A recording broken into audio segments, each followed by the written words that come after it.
Hey everybody, Dutchsinse here. 12:54 a.m. Central Time on Tuesday, August 21st, 2012. And I'm over here on WBRZ.com and I have an update on the Bayou Corne salt dome collapse.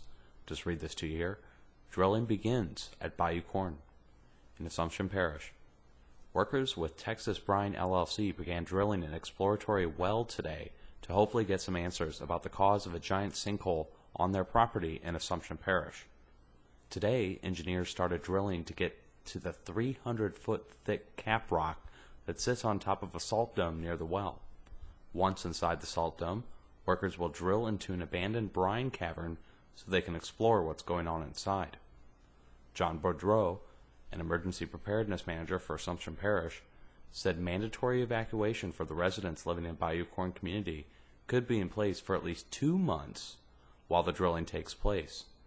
Quote, "Still a lot of unknowns. It's going to take some time for them to get in and see if this cavern is the cause of what has happened and if it will progress any further," Boudreau said.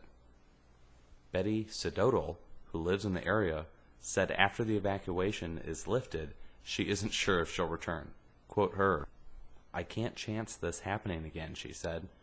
"Say we were able to come back 6 months down the road, something else happens, then I'm going to have to relocate again." Last Friday, residents in the evacuation zone received assistance checks from Texas Brine worth $875.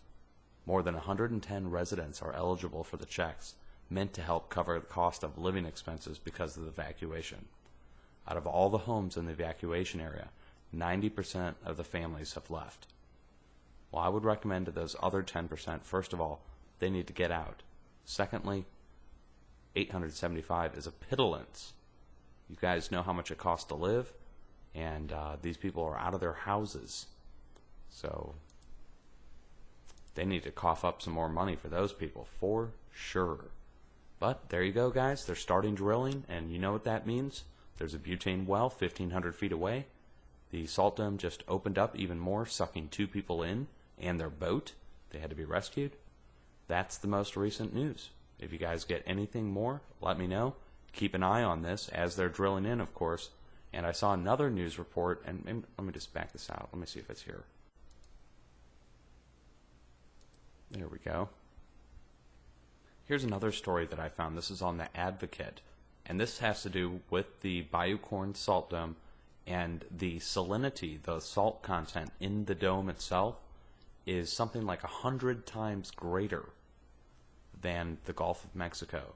So they go down here, and down at the bottom, you guys can go read this article. I'm not going to read it to you, but Gulf is about 35 parts per thousand, and this ruptured well is 312 parts per thousand. Now, do you think there's any coincidence that the salt dome is completely leaked over the last month or so, and that now there's salt water in the drinking water in Louisiana that they're blaming on low river levels? I don't know. That might just be a coincidence, but there you go, guys, okay? So put these 2 links down below. Go ahead and check those out yourself. And again, if you get any confirmations on this,